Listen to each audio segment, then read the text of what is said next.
দোয়া করলেন, আল্লাহর রাসূল নিজের মুখের বরকতি লালা আবু হুরায়রা রাদিয়াল্লাহু আনহুর মুখের মধ্যে ঢেলে দিলেন। সুবহানাল্লাহ। আপনার কাছে খারাপ লাগতেছে যে নবীজির মুখের লালা কেমন দুর্গন্ধ?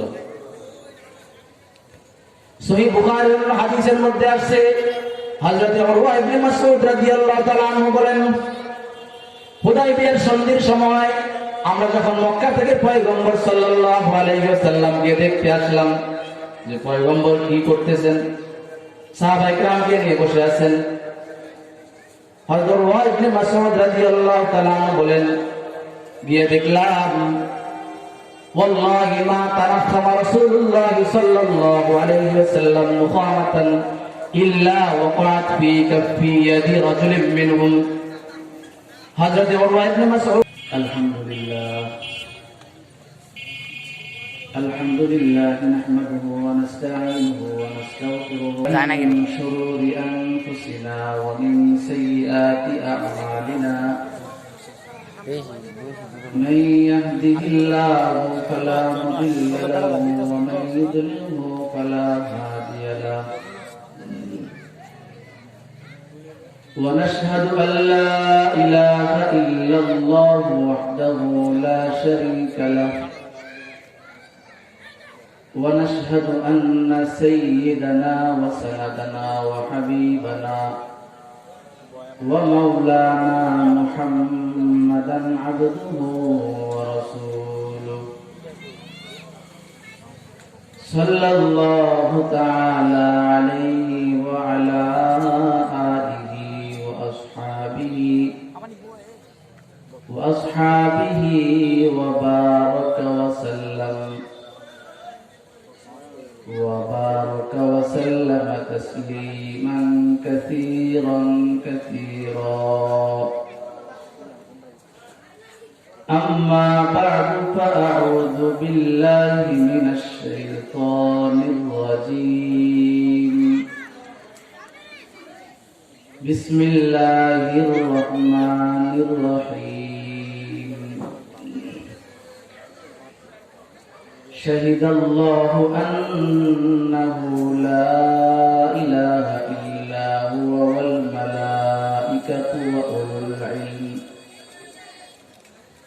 والملائكة وأولو العلم قائما بالقسط لا إله إلا هو العزيز الحكيم. وقال رسول الله صلى الله عليه وسلم إن الله يبعث الناس يوم القيامة ثم يميز العلماء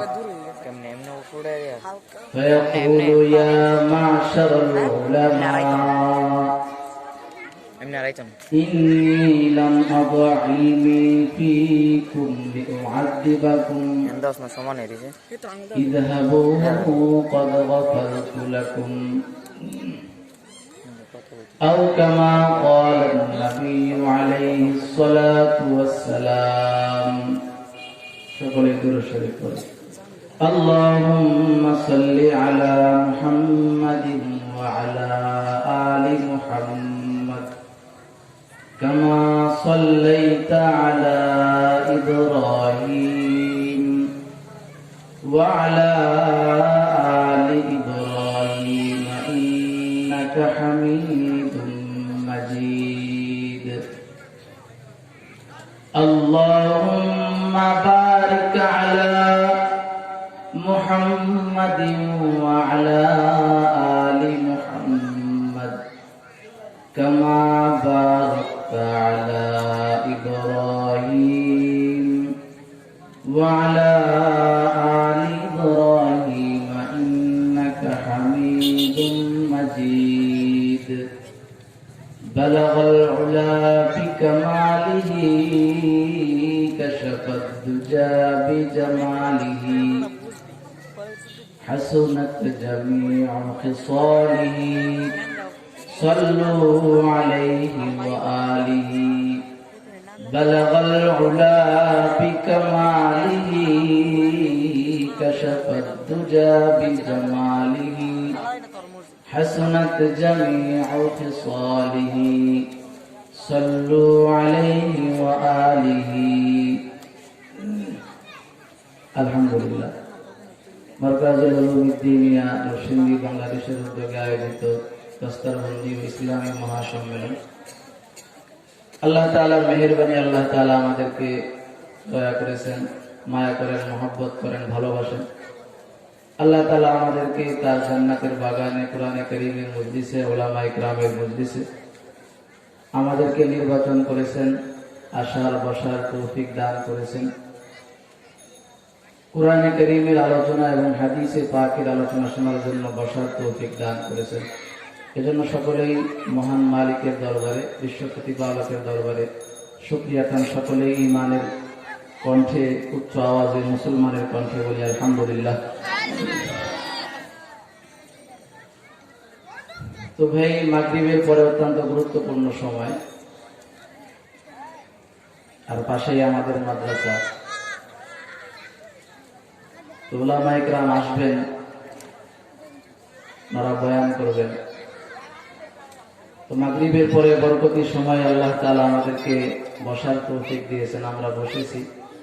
কোরআনে কারীমের আয়াত তিলাওয়াত করেছি, রাসূল করিম সাল্লাল্লাহু আলাইহি ওয়াসাল্লামের একটি হাদিসও পাঠ করেছি। এই আয়াত এবং হাদিসকে কেন্দ্র করে কিছু কথা ইনশাআল্লাহ বলার চেষ্টা করব। আল্লাহ তাআলা আমাদের সবাইকে আমলের নিয়তে শোনার তৌফিক দান করেন। তো ভাই, ইলমটা হলো আসমানি ইলম, ইলমে ওহী। এটা আল্লাহ তাআলা আসমান থেকে আল্লাহ তাআলা নাযিল করেছেন। তো ইলমে ওহী, কোরআনে কারীমের ইলম, সকল যুগে আল্লাহ তাআলা রাসূল করিম সাল্লাল্লাহু আলাইহি ওয়াসাল্লামের মতো অসংখ্য নবী পাঠিয়েছেন। প্রত্যেকের দায়িত্ব ছিল মানুষের কাছে ঈমানের দাওয়াত পৌঁছানো এবং মানুষকে দুনিয়া থেকে আখিরাতমুখী করে গড়ে তোলা। সকল যুগের সকল আম্বিয়া আলাইহিমুস সালাম সবচাইতে বড় আলেম ছিলেন। হযরত মুসা আলাইহিস সালাম তার যুগের সবচাইতে বড় আলেম ছিলেন। আদম আলাইহিস সালাম তার যুগের সবচাইতে বড় আলেম ছিলেন। এই জন্যই হযরত মুসা আলাইহিস সালামকে যখন জিজ্ঞাসা করা হয়েছিল যে আপনার এই যুগের সবচাইতে বড় আলেম কে, মুসা আলাইহিস সালাম বলেছিলেন আমি বড় আলেম। কথাটা সঠিক, কারণ মুসা আলাইহিস সালাম তো নবী। কি ভাই, নবী না? নবী। তো প্রত্যেক যুগের নবী আম্বিয়া আলাইহিমুস সালাম যারা ছিলেন, প্রত্যেকেই ওই যুগের সবচাইতে বড় আলেম ছিলেন। কিন্তু রাসূল করিম সাল্লাল্লাহু আলাইহি ওয়াসাল্লামকে আল্লাহ তাআলা দুনিয়াতে পাঠিয়েছেন, সর্বশেষ নবী খাতামুল আম্বিয়া করে পাঠিয়েছেন। আদম আলাইহিস সালাম থেকে নিয়ে রাসূল করিম সাল্লাল্লাহু আলাইহি ওয়াসাল্লাম পর্যন্ত যত নবী রাসূল এসেছেন, সকলের ইলম, এমনকি আদম আলাইহিস সালাম থেকে নিয়ে কিয়ামত পর্যন্ত সব ইলমে ওহী, সব কিছু ইলম আল্লাহ তাআলা আমাদের নবী হযরত রাসূল করিম সাল্লাল্লাহু আলাইহি ওয়াসাল্লাম আল্লাহ তাআলা দান করেছেন। সুবহানাল্লাহ, জোরে বলেন সুবহানাল্লাহ।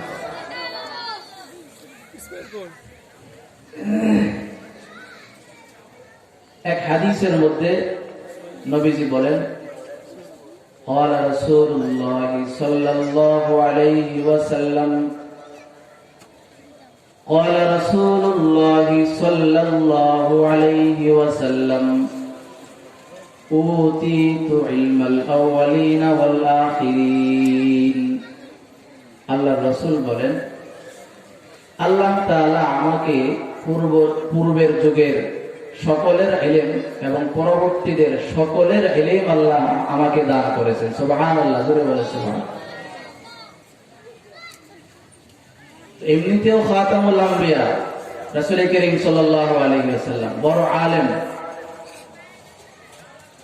তারপরেও আল্লাহ তাআলা সূরা তাহাতে আমাদের নবীজিকে লক্ষ্য করে বলতেছেন, ওয়াকুর রব্বি জিদনি ইলমা, ওয়াকুর রাব্বি জিদনি ইলমা, হে নবী আপনি বলুন, আমি আল্লাহর কাছে আপনি দোয়া করুন, হে আল্লাহ আপনি আমার ইলমকে বাড়িয়ে দিন। সুবহানাল্লাহ। যে রাসূল করিম সাল্লাল্লাহু আলাইহি ওয়াসাল্লাম সবচেয়ে বড় আলেম, আনা আ'লামুকুম বিল্লাহ, সবচেয়ে বড় আলেম,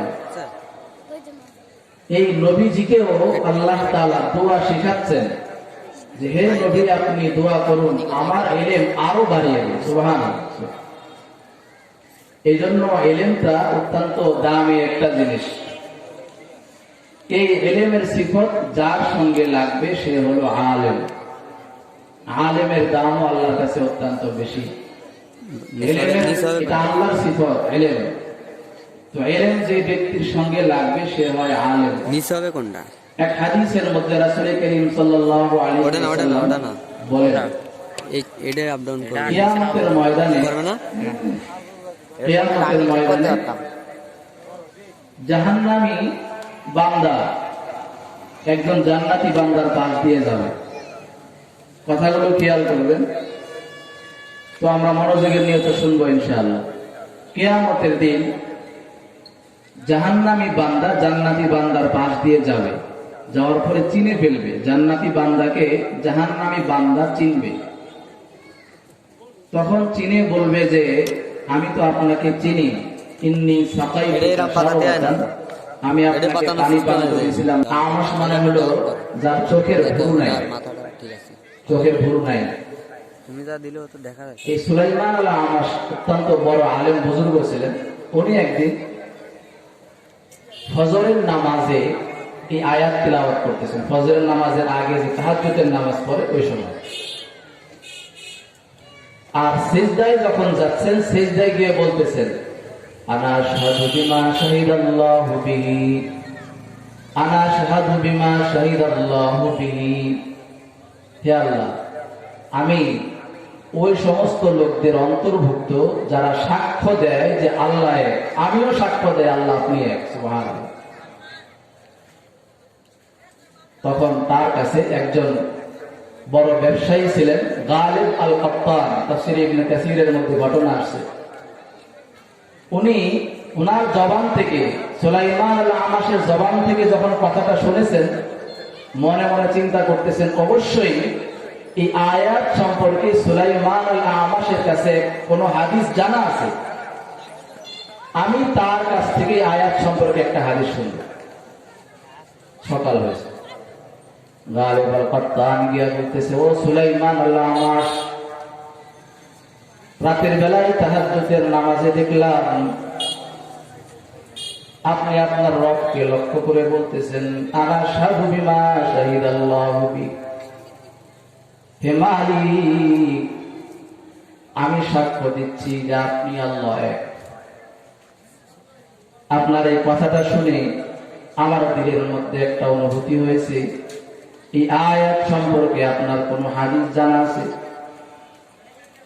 সুলাইমান আল আমাশ একটু দয়া করে আমাকে হাদিসটা শুনিয়ে দেন। হযরত সুলাইমান আল আমাশ থেকে বলেন ওয়াল্লাহি লা উহাদ্দিসুকা বিহি সানাতান, আল্লাহর শপথ তুমি যে হাদিস আমার কাছে জানতে চেয়েছো 1 বছরের আগে হাদিস শোনাবো না। তো আগের যুগের তালিবুল ইলমরা তো ছিল ইলম পিপাসু, ইলমের জন্য পাগল ছিলেন। তো গালিব আল কাত্তান চিন্তা করলেন যে আমি তো বাড়িতে যাওয়ার জন্য রওনা হয়ে গেছিলাম, শত শত মাইল থেকে এখানে এসেছি, হুজুর যখন বলেছেন 1 বছরের মধ্যে হাদিস বলবো না, আমি আমার বাড়ি যাওয়ার সফর মুলতবি করলাম, আমি আর বাড়ি যাব না। 1 বছর পর্যন্ত হুজুরের সোহবতে ছিলেন এক হাদিস শোনার জন্য। 1 বছর পার হয়ে গেছে, ক্যালেন্ডারের দিন তারিখ দিয়ে রাখছে। 1 বছর পরে এবার গালিব আল কাত্তান ডেকে বলতেছেন হুজুর 1 বছর পুরা হয়েছে, আমাকে হাদিসটা শোনান। আপনি কসম করেছিলেন, কসমটা আমি ভাঙতে চাই নাই, এখন তো 1 বছর পুরা হয়ে গেছে, আপনি এখন হাদিসটা শুনিয়ে দেন, আপনার কসম আর ভাঙবে না। হযরত সুলাইমান আল আমাশ তখন নবীজির হাদিস শুনিয়েছেন। আন আব্দুল্লাহ ইবনে মাসউদ রাদিয়াল্লাহু তাআলা আনহু قال قال رسول الله صلى الله عليه وسلم يجاء بصاحبها يوم القيامة فيقول الله عز وجل إن عبدي عهد بي إلي وأنا حق من وفى بالعهد أدخلوا عبدي الجنة হযরত সুলাইমান আলাইহিস ডেকে বলতেছেন সাহাবী হযরত আব্দুল্লাহ ইবনে মাসউদ রাদিয়াল্লাহু তাআলা আনহু বলেন আল্লাহর রাসূল সাল্লাল্লাহু আলাইহি ওয়াসাল্লাম ইরশাদ করেন যে ব্যক্তি আয়াতটা পাঠ করলো বিশ্বাস করলো আমল করলো কিয়ামতের ময়দানে আল্লাহ তাআলার সামনে আল্লাহ তাআলা ওই ব্যক্তিকে ডেকে আনবেন। কোন আয়াত? এটা আমি আগে পড়েছি। শাহিদাল্লাহু আন্নাহু লা ইলাহা ইল্লা হুয়া ওয়াল মালায়েকাতু ওয়া উলুল ইলমি কায়িমান বিল কিসত লা ইলাহা ইল্লা হুয়াল আজিজুল হাকীম। এই আয়াত যে পাঠ করবে আল্লাহর সামনে আল্লাহ ডাকবেন। আল্লাহ ডেকে বলবেন আমার বান্দা আমার সাথে ওয়াদাবদ্ধ হয়েছে, হে ফেরেশতারা যাও আমার বান্দাকে আমার জান্নাতে ঢুকিয়ে দাও। সুবহানাল্লাহ। তো আল্লাহ তাআলার সাথে উলামায়ে কিরামের শব্দ উল্লেখ করেছেন। উলামায়ে কিরামের বিশেষ বৈশিষ্ট্য আল্লাহর নামের সাথে উলামায়ে কিরামের শাহিদ, যে তিনি সাক্ষী, উলামায়ে কিরামরা সাক্ষী, আল্লাহ তাআলা সাক্ষ্য দেন যে আল্লাহ এক। আল্লাহর সাক্ষীর সাথে উলামায়ে কিরামের সাক্ষীটা উল্লেখ করেছে। সহিহ বুখারীর মধ্যে এক হাদিস আসছে, রাসূল করিম সাল্লাল্লাহু আলাইহি ওয়াসাল্লাম আয়াতের ব্যাখ্যায় বলেছেন, সূরা ফাতাহের মধ্যে আসছে ইন্না আরসালনাকা শাহিদা ওয়া মুবাশশিরা ওয়া নাযীরা।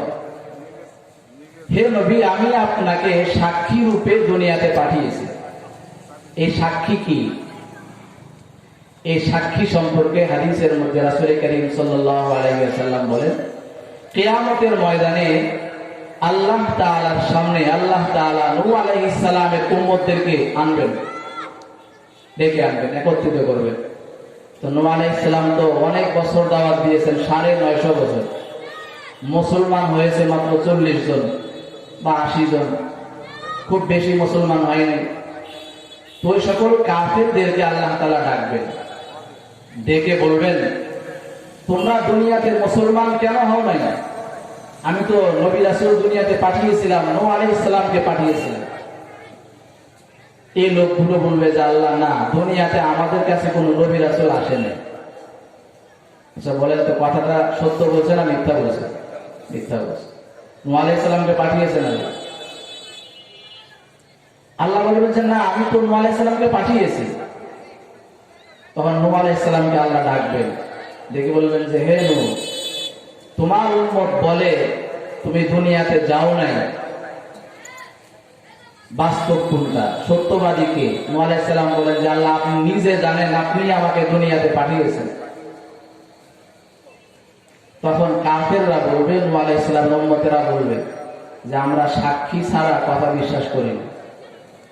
দুনিয়াতে যে পাঠাইছেন নূহ আলাইহিস সালামকে, গায়ের জোরে বললে হবে না, সাক্ষী দেন। নূহ আলাইহিস সালামকে বলবেন যে আপনার সাক্ষী কে? নূহ আলাইহিস সালাম বলবেন যে হে আল্লাহ, আখিরি জামানার নবী এবং তার উম্মতেরা হলো আমার সাক্ষী। সুবহানাল্লাহ, সুবহানাল্লাহ। আল্লাহ তাআলার সামনে সেদিন হযরত রাসূল করিম সাল্লাল্লাহু আলাইহি ওয়াসাল্লাম সাক্ষী দিবেন। আর কিয়ামত পর্যন্ত আল্লাহর রাসূলের যত উম্মত থাকবে তারাও সাক্ষী দিবে যে নূহ আলাইহিস সালাম দুনিয়াতে আসছেন, ইসলামের দাওয়াত দিয়েছেন। তো উলামায়ে কিরাম এমন এক জাতি, যে জাতি সম্পর্কে রাসূল করিম সাল্লাল্লাহু আলাইহি ওয়াসাল্লাম অসংখ্য হাদিসের মধ্যে তাদের ফজিলত করেছেন। এক হাদিসের মধ্যে নবীজি বলেন, قال رسول الله صلى الله عليه وسلم قال رسول الله صلى الله عليه وسلم إن الله يبعث الناس يوم القيامة ثم يميز العلماء فيقول يا معشر العلماء إني لم أضع علمي فيكم لأعذبكم اذهبوا قد غفرت لكم। আল্লাহর রাসূল বলেন আল্লাহ তাআলা কিয়ামতের ময়দানে দুনিয়ার সব মানুষকে একত্রিত করবেন। সবাইকে একত্র করার পরে আল্লাহ তাআলা হযরত উলামায়ে কিরামকে আলাদা করবেন। ইউমাইয়িজুল উলামা, উলামায়ে কিরামের দলকে আলাদা করবেন। সুম্মা ইয়াকুলুল্লাহ, অতঃপর আল্লাহ তাআলা উলামায়ে কিরামকে লক্ষ্য করে বলবেন, ইন্নী লাম্মাযু ইলমি ফীকুম লিউআযিবাকুম ইযহাবু ক্বাদ গফারতু লাকুম। আল্লাহ তাআলা তখন উলামায়ে কিরামের দলকে ডেকে বলবেন, হে আমার উলামায়ে কিরামের দল, কিয়ামত পর্যন্ত যত আলেম আল্লাহ তাআলা দুনিয়াতে পাঠাইছেন সকল আলেমকে লক্ষ্য করে বলবেন, আমি আপনাদের দিলের মধ্যে যে ইলম দান করেছি, যে ইলমে ওহী যে আমি আল্লাহ দান করেছি, ইলম দান করেছি আযাব দেওয়ার জন্য নয়। ইন্নী লাম্মাযু ইলমি ফীকুম লিউআযিবাকুম, আপনাদেরকে উলামায়ে কিরামের দলকে জাহান্নামে ফেলে শাস্তি দেওয়ার জন্য আমি আল্লাহ ইলম দেই নাই। আমি আল্লাহ ইলম দিয়েছি আপনাদেরকে জান্নাত দেওয়ার জন্য। কাল কিয়ামতের ময়দানে আল্লাহ তাআলা সকল মানুষের সামনে উলামায়ে কিরামের দলকে বিনা হিসাবে আল্লাহর জান্নাত দিয়ে দিবে। সুবহানাল্লাহ। উলামায়ে কিরামের আলাদা বৈশিষ্ট্য। এত বৈশিষ্ট্য হওয়ার কারণে আল্লাহ তাআলা হযরত রাসূল করিম সাল্লাল্লাহু আলাইহি সাল্লামকে বলতেছেন, হে নবী, আপনি বলুন, হে আমার রব, আমার ইলম আরো বাড়িয়ে দিন, আরো বাড়িয়ে দিন। ইলমের কোনো শেষ নাই, যত ইলম শিখবে তার আরো ইলমের দরকার। বাহরুল্লাহ সাহিলা লাহু, ইলম এমন একটা সমুদ্র যে ইলমের সমুদ্রের কোনো সীমানা নাই। হযরতে আলী রাদিয়াল্লাহু তাআলা আনহু ওনার একটা মালফুজ তিনি বলেন, ইন্না মিন হাক্কিল আলিম, কানজুল উম্মারের মধ্যে আসছে, ইন্না মিন হাক্কিল আলিম, আলিমের হক কি, একজন আলিমের কি হক? হযরতে আলী রাদিয়াল্লাহু তাআলা আনহু বলেন, আলিমের হক হলো আল্লাহ তুকসির আলাইহি সুআল ওয়ালা তুরিফহু বিল জওয়াব ওয়া আল্লা তুলিহা আলাইহি ইযা আরাদা ওয়ালা তাখুদ বিতাওবিহি ইযা কাসাল ওয়া আল্লা তুগমিজা বিয়াদিহি ওয়া বিআইনাইহি ওয়ালা তুশিরু ইলাইহি বিয়াদাইহি। আলিম এত মর্যাদা সম্পন্ন ব্যক্তি, আমরা অনেক সময় আলিমের দিকে চোখ ইশারা করে কথা বলি, হাতের আঙ্গুল ইশারা করে কথা বলি। বিশেষ করে মুয়াজ্জিন যারা থাকে, ইমাম যারা থাকে, এদেরকে হুজুর, এই হুজুর আসেন, হাত দিয়ে ইশারা করে। এটা বেয়াদবি, আলিমের সঙ্গে বেয়াদবি। আলী রাদিয়াল্লাহু আনহু ওনার এই মালফুজের মধ্যে বলতেছেন, আলিমের হক হলো তুমি কখনো আলিমের সঙ্গে চোখের ইশারায় কথা বলবে, আলিমকে কখনো হাত দিয়ে ডাকবে না, হাতের ইশারায় কথা বলবে না। এটা আলিমের হক, এটা আলিমের হক। এরপর উনি বলেন, ওয়াল্লা তুকসির আলাইহি সুআল, অনেক সময় আলিমকে অধিক বেশি প্রশ্ন করে আলিমকে ঠকানোর জন্য। দেখি হুজুরে কেমন পারে, কত বড় আলেম, ঠেকানো যায় কিনা, এরকম করার জন্য আলেমকে প্রশ্ন করে। হযরতে আলী রাদিয়াল্লাহু আনহু বলেন, এটা হলো আলেমের সঙ্গে বেয়াদবি। এটা হাদিস শোনাই, উলামায়ে কিরামের সঙ্গে বেয়াদবি করলে কি হয়, প্রসঙ্গ মনে হয়েছে। হযরত রাসূল করিম সাল্লাল্লাহু আলাইহি ওয়াসাল্লাম খানা খেতে বসছেন, সবাইকে নিয়ে খাবার খাচ্ছেন। একজন লোক ছিল বাম হাত দিয়ে খাচ্ছে। খাওয়ার নিয়ম কি, বাম হাতে না ডান হাতে? ডান হাতে, এটা সুন্নাত। তো নবীজি বললেন যে তুমি বাম হাত দিয়ে খাচ্ছ, ডান হাতে খাও না। সে বলে, ইয়া রাসূলুল্লাহ লা আস্তাতিউ, আমি ডান হাতে খেতে পারি না। কথাটা ছিল মিথ্যা, আসলেও খেতে পারে, এরপরেও মিথ্যা বলেছে। নবীজি তো বুঝতেন যে খেতে পারে ডান হাতে, এরপরেও সে মিথ্যা কথা বলতেছে। হযরত থানবী রাহমাতুল্লাহর দরবারে, এই যে আপনারা যেরকম বসে আছেন, মসজিদে হুজুর বয়ান করতেছেন, এক লোক দেয়ালের সাথে হেলান দিয়ে পা সামনের দিকে দিয়ে হুজুরের বয়ান শুনতেছে। এটা বেয়াদবি না? হুজুর বললেন যে ভাই সুন্দর করে বসেন। তো লোকটা বলতেছে, হুজুর আমি মাযুর, আমি অসুস্থ, আমার কোমরে ব্যথা। কথাটা ছিল মিথ্যা।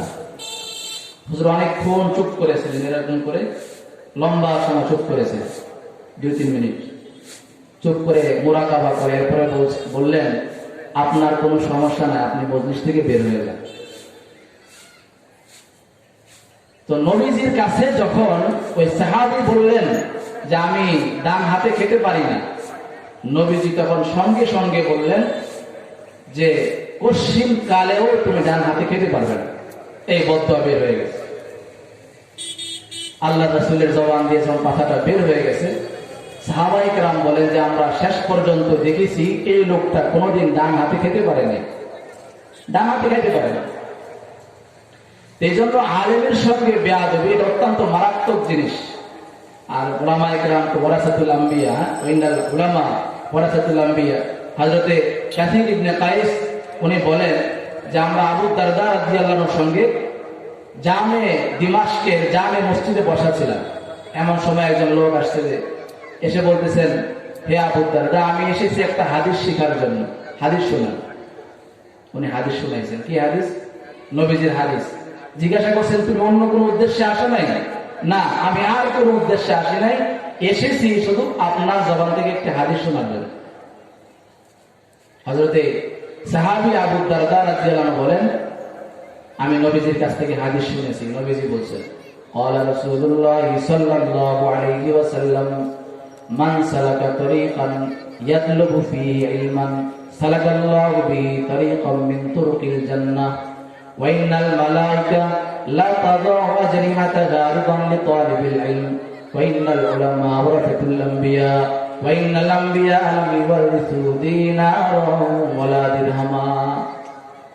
উনি হাদিস শুনাইলেন যে ভাই শোনো, তুমি তো ইলম শেখার জন্য আসছো। নবীজি বলেন, যে ব্যক্তি ইলম শেখার জন্যই বের হয়েছে ঘর থেকে, ইয়াতলুবু ফীহি ইলমান সালাকাল্লাহু বিহি তারিকান ইলাল জান্নাহ, ওই ব্যক্তি যদিও শিখতে বের হয়েছে ইলম, আসলে ওই বান্দা জান্নাতের রাস্তা ধরেছে। সুবহানাল্লাহ, জান্নাতের রাস্তা ধরেছে। এবং ওই ব্যক্তির পায়ের নিচে ওয়াইনাল মালায়েকা লা তাদাউ আজনিহাতাহা রিদান লিতালিবিল ইলম, ওই ব্যক্তির পায়ের নিচে রহমতের ফেরেশতারা তাদের নূরানি পরগুলো বিছিয়ে দেন। এরপর তার জন্য ওয়াইনাল আলিম লা ইস্তাগফিরু লাহু মা ফিস সামাওয়াতি ওয়াল আরদ, আসমান এবং জমিনে যত যা কিছু আছে, এমনকি পিপিলিকা মাছ পর্যন্ত ওই আলেম এবং তালিবুল ইলমের জন্য আল্লাহর কাছে ক্ষমার দোয়া করতে থাকে। সুবহানাল্লাহ। এই জন্য দেখবেন মাদ্রাসায় যে সকল ছাত্ররা আসে, অধিকাংশই ব্রেন ভালো না। কারণ বাপ মা নিয়ত করে যেটার ব্রেন খুব ভালো ওটা হইব কি, আরেকটু ভালো হলে হবে ডাক্তার, হ্যাঁ, ইঞ্জিনিয়ার, কত কি হবে। আর যেটা একটু ঢেপা টাইপের বোঝে না, এটা পুরো মাদ্রাসা একবারে মান্যত করে। আর যদি মনে করেন যে হওয়ার পরে বাঁচে না, একবারে মান্যত যে আল্লাহ তাবিজ লটকায় দেয় আর কয়েকজনের মাদ্রাসায় দিয়ে দিল। কিন্তু খেয়াল করে দেখেন, যেই ব্যক্তি ঘর থেকে বের হলো ইলম শেখার জন্য, আর কোনো উদ্দেশ্য নাই, ইলম শেখার জন্য বের হয়েছে, তখন তার জন্য মা বাবাও দোয়া করে, দাদাও দোয়া করে, দাদিও দোয়া করে, মাদ্রাসার হুজুররাও দোয়া করে, আসমানের ফেরেশতারাও দোয়া করে, জমিনের কীট পতঙ্গ দোয়া করে, পিপিলিকা দোয়া করে, মাছেরা দোয়া করে। এই বান্দা, এই তালিবুল ইলমের ব্রেন খারাপ হইলেও এতগুলো মানুষ এবং ফেরেশতাদের দোয়ার বরকতে দিন দিন তার ব্রেন বেড়ে যায়। এই জন্য খেয়াল করে দেখবে, স্কুল কলেজের নিয়ম কি, ক্লাস 2, 3, 4 খুব ভালো ছাত্র ছিল, যত উপরে উঠে খালি ব্রেন হয়। আর মাদ্রাসায় মক্তবে পড়ে খারাপ, নাজেরায় গেছে, তার জেহেন ব্রেন ভালো হয়ে গেছে। কোরআন শরীফ পড়তেছে, তার জেহেন ভালো হইতেছে, ব্রেন বাড়তেছে। এবার নাজেরাত থেকে হেফজখানায় গেছে, কোরআন শরীফ মুখস্থ করতেছে, তার ব্রেন আরো বাড়তেছে। এই জন্য দেখবেন 1 পৃষ্ঠা সবক মুখস্থ করে আস্তে আস্তে 2 পৃষ্ঠা, 3 পৃষ্ঠা, 4 পৃষ্ঠা, 5 পৃষ্ঠা, এরকম ছাত্র আছে একদিনে 10 পৃষ্ঠা সবক মুখস্থ শোনায়। বাড়তেছে কিনা জোরে বলেন, বাড়তেছে কিনা? যে লোকটা 1 পৃষ্ঠা সবক দিত, 2 পৃষ্ঠা দেয়, 3 পৃষ্ঠা দেয়, 4 পৃষ্ঠা দেয়, 5 পৃষ্ঠা দেয়, ওই যে দোয়া যে আছে, তার সঙ্গে দোয়া আছে, এই জন্য তার জেহেন বাড়তেছে। এবং হাদিসের মধ্যে ঘটনা পাওয়া যায়। হযরত আবু হুরায়রা রাদিয়াল্লাহু তাআলা আনহু বলেন, আমি যখন নবীজির দরবারে হাদিস শিখতে গেলাম, উনি তো সবচেয়ে বড় সাহাবী, যিনি বেশি হাদিস জানতেন। নবীজির দরবারে যাওয়ার পরে নবীজির কাছ থেকে যে হাদিসগুলো শুনতাম ভুলে যেতাম, মনে থাকতো না। আল্লাহ রাসূলের কাছে গিয়ে বললাম, আল্লাহর রাসূল, আমি আপনার জবান থেকে যে হাদিসগুলো শুনে ভুলে যাই, সব মনে থাকে না। দেখেন ওস্তাদের দোয়া। আল্লাহর রাসূল আবু হুরায়রাকে ডেকে বললেন, আসো আমার কাছে আসো। দুই রকমের বর্ণনা পাওয়া যায়। এক বর্ণনা আসছে, আবু হুরায়রা, তোমার গায়ে যে চাদর আছে, চাদরটা খুলে ধরো, এভাবে খুলে ধরো। হযরত আবু হুরায়রা রাদিয়াল্লাহু তাআলা চাদর খুলে ধরলেন। আল্লাহর রাসূল নিজের হাত দ্বারা, হাতে কিছু নাই, কিছুই নাই হাতে, হাত দ্বারা আবু হুরায়রা চাদরের মধ্যে চুল বানিয়ে ঢেলে দিলেন। এবার নবীজি বলেন, আবু হুরায়রা, তোমার এই চাদরটা এবার গায়ে দাও।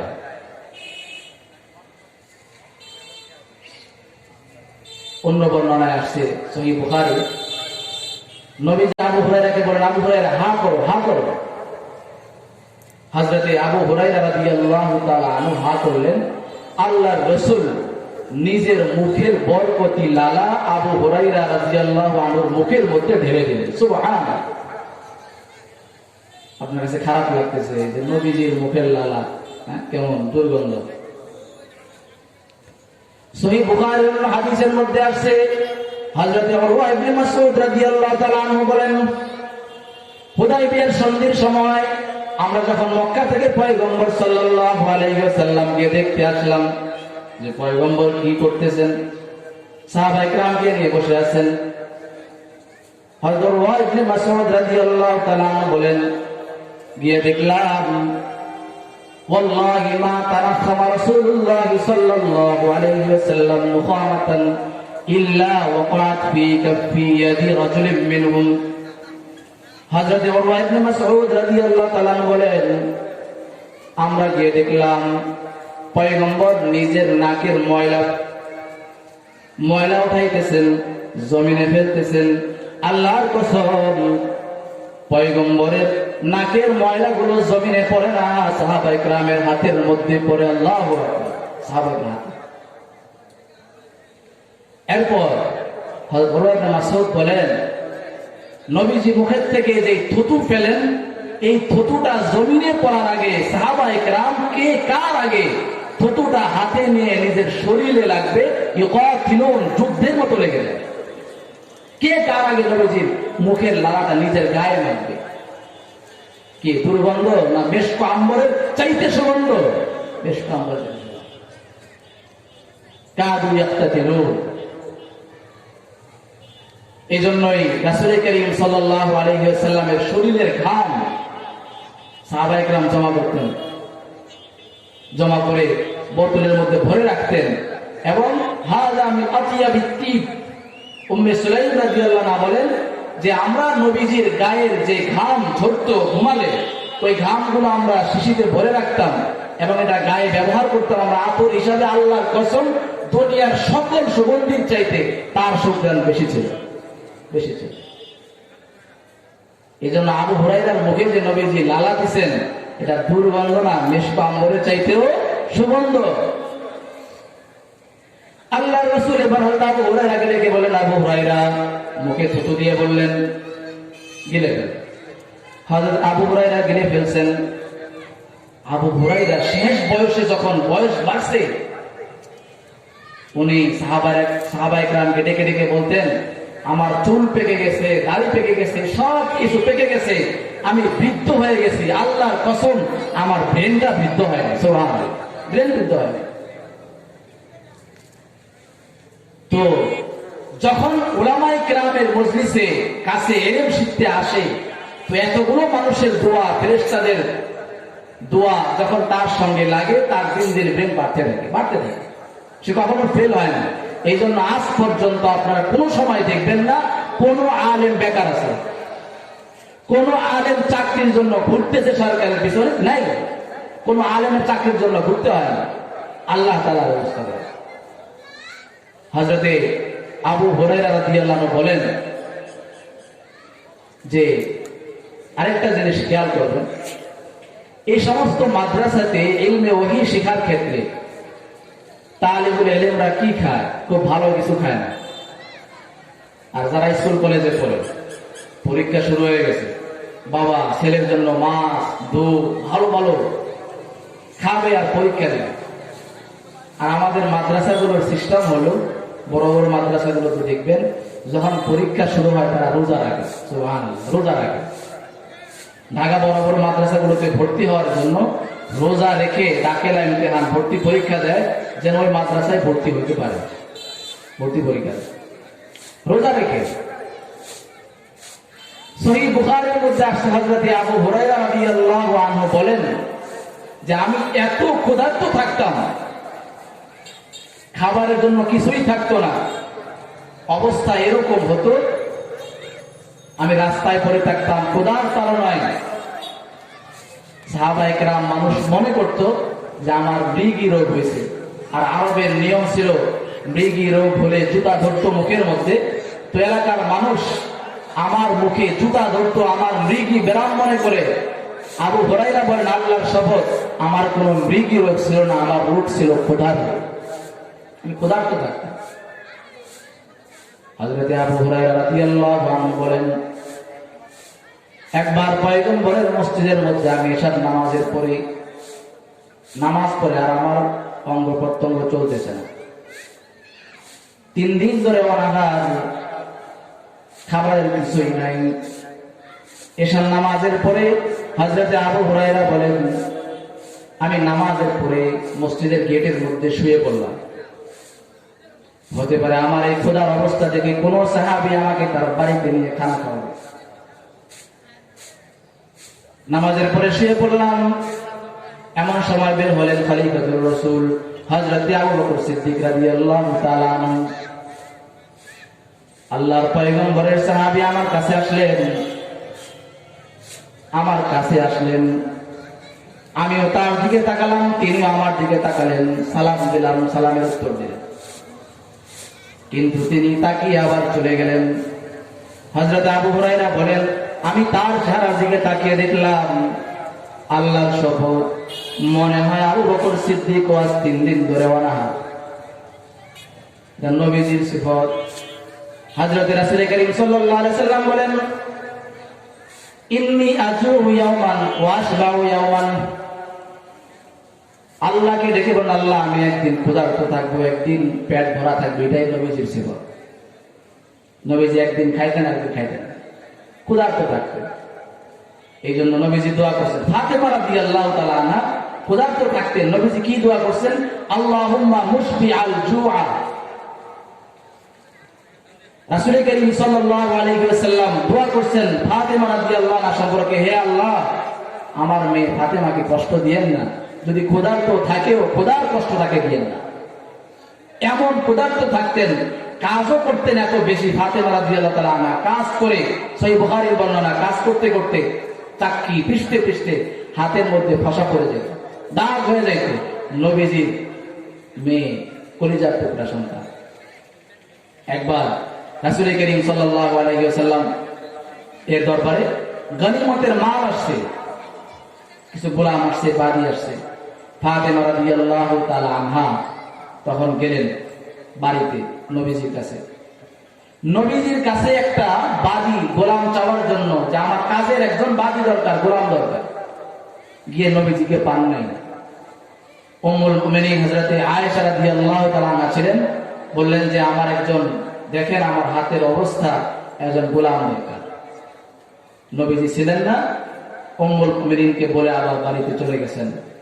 নবীজি যখন বাড়িতে আসছেন, উম্মুল মুমিনিন ফাতেমা রাদিয়াল্লাহু আনহার কথাটা শুনিয়ে দিয়েছেন যে খুব কষ্টে আছে, রাত হয়ে গেছে।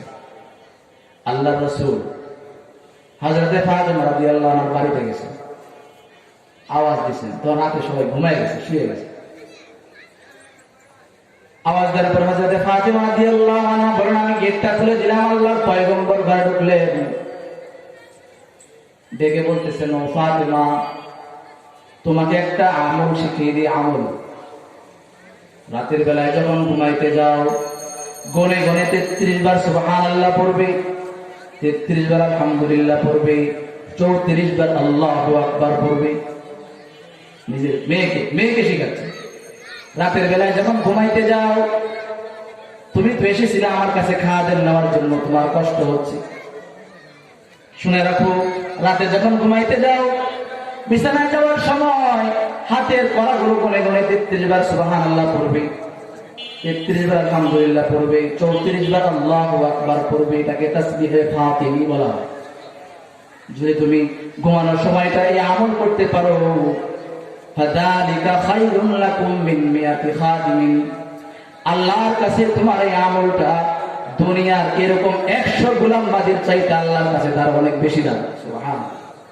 তুমি তো গেছিলে আমার কাছে খাদেম আনার জন্য, খাদেম তো আমি দেই নাই, নবীর সিফত না।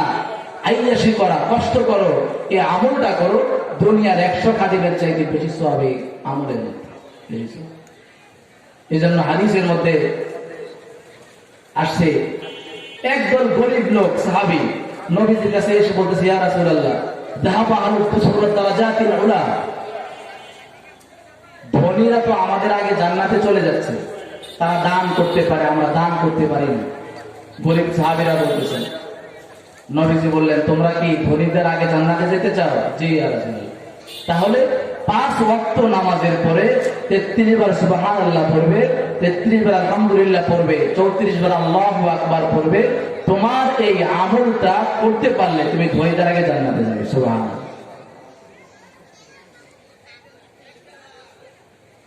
তো এই জন্য হযরত আবু হুরায়রা রাদিয়াল্লাহু তাআলা আনহু বলতেছেন, আমি শুয়ে থাকলাম, আবু বকর সিদ্দিকের চেহারার দিকে তাকিয়ে দেখলাম যে উনিও 3 দিন ধরে ওরা। দ্বিতীয় পর্যায়ে বের হলেন আল্লাহর রাসূলের সাহাবী হযরত ওমর ফারুক রাদিয়াল্লাহু তাআলা আনহু, তিনিও আমার কাছে আসলেন, সালাম দিলাম, সালামের উত্তর দিলেন। তার চেহারার দিকে তাকালাম, তাকিয়ে দেখলাম হযরত ওমর মনে হয় 3 দিন ধরে অনাহার, 3 দিন ধরে না খেয়ে আছে। সর্বশেষ রাসূল করিম সাল্লাল্লাহু আলাইহি ওয়াসাল্লাম মসজিদ থেকে বের হচ্ছেন। বের হওয়ার সময় আল্লাহর পয়গম্বর আমার কাছে আসলেন, আমাকে তার রানের মধ্যে, কোলের মধ্যে উঠাইলেন। আল্লাহর রাসূল হযরত আবু হুরায়রাকে ডেকে বলতেছেন, আবু হুরায়রা, তোমার মনে হয় ক্ষুধা লেগেছে? ক্ষুধা? হযরত আবু হুরায়রা রাদিয়াল্লাহু তাআলা বলেন, যে আল্লাহর রাসূল, আমার অনেক ক্ষুধা লেগেছে, 3 দিন ধরে অনাহার। আমি ইলম পিপাসুদের অন্তর্ভুক্ত, ইলমের তালাশে হযরত আবু হুরায়রা কোন সময় সেখান থেকে ঘুরে যাইতেন না। সাহাবায়ে কেরাম যাইতেন, কিন্তু তিনি যাইতেন না। আল্লাহর রাসূল বললেন, চলো আমার সঙ্গে চলো। বাড়িতে নিয়ে গেলেন। বাড়ি থেকে 1 পেয়ালা দুধ আনছেন, এরকম 1 গ্লাস দুধ। আবু হুরায়রাকে ডেকে বলতেছেন, যাও, আসহাবে সুফফার যতগুলো সাহাবী আছে সব সাহাবায়ে কেরামকে আমার কাছে ডেকে নিয়ে আসো, আমার কাছে ডেকে নিয়ে আসো, সকলকে আমি মেহমানদারি করব। আবু হুরায়রা রাদিয়াল্লাহু আনহু বলেন, 1 গ্লাস দুধ মনে করছিলাম আমি একাই খাবো। আসহাবে সুফফার সাহাবীরা 70-72 জন সাহাবী, 1 গ্লাস দুধ আমি কি খাবো, আর 70 জন সাহাবী আর কি খাবে? কি খাবে? উনি চিন্তা করতেছেন, কিন্তু নবীজির নির্দেশ তো চাইতে হবে। উনি যাচ্ছেন আর মনে মনে চিন্তা করতেছেন। সকল সাহাবায়ে কেরামকে ডেকে আসেন, 70-72 জন সাহাবী আল্লাহর রাসূলের সামনে আসছেন। নবীজি এবার আবু হুরায়রাকে বলতেছেন, আবু হুরায়রা, তুমি ডান দিক থেকে দুধ পান করানো শুরু করো। সুবহানাল্লাহ। আবু হুরায়রা রাদিয়াল্লাহু আনহু বলেন, এইবারও আমি দুধ পান করার ক্ষেত্রে পিছনে পড়ে গেলাম। আমাকে তো বললেন না পান করতে, পান করাইতে বলছে, তো আমি খাদে। 70 জন সাহাবী যদি 1 ঢোক কইরাও খায়, তো পরে গিয়ে তো গ্লাসও পাওয়া যাবে না। মনে মনে চিন্তা। আবু হুরায়রা রাদিয়াল্লাহু আনহু বলেন যে 1 জন 2 জন 3 জন 4 জন করে খাওয়াইতে খাওয়াইতে 70 জন সাহাবীকে খাওয়াই ফেলেছে, আল্লাহর কসম। এর পরেও দেখি গ্লাসটা সম্পূর্ণ ভরা, সম্পূর্ণ ভরা। এবার নবীজি হযরতে আবু হুরায়রা রাদিয়াল্লাহু আনহুকে বলতেছেন, আবু হুরায়রা পান করে। আবু হুরায়রা পান করলেন। নবীজি বলেন আবার পান করো, আবার পান করলেন, আবার পান করো। 3 বার পান করলে বলতেছেন নবীজি আর পান করতে পারতেছি না, জায়গা নেই। এরপর আবু হুরায়রা বললেন যে আমি যে পান করলাম, আমার পান করার পরেও গ্লাসের দুধ একটুও কমে নেই। সর্বশেষ রাসূল করিম সাল্লাল্লাহু আলাইহি ওয়াসাল্লাম দুধ পান করে শেষ করে ফেললেন। তো কথা দূরে চলে আসছি, বলতেছিলাম যে যখন একজন তালিবুল ইলম ইলম শেখার জন্য বের হয়, তো দুনিয়ার সব কিছু তার জন্য দোয়া করে, নিজের পরিবারের লোকেরা দোয়া করে, আসমানের ফেরেশতারা দোয়া করে, জমিনের কীট পতঙ্গ দোয়া করে, মাছেরা দোয়া করে, পিপিলিকা দোয়া করে, ফেরেশতারা দোয়া করে। এতগুলো মানুষ এবং ফেরেশতাদের দোয়া যাদের সঙ্গী হয়, ওই ব্যক্তিদের ব্রেন কমজোর হইলেও আল্লাহ তাআলা তাদের ব্রেন দিন দিন বাড়ায় দেয়, দিন দিন বাড়ায়। এটা আল্লাহ না। তো ভাই,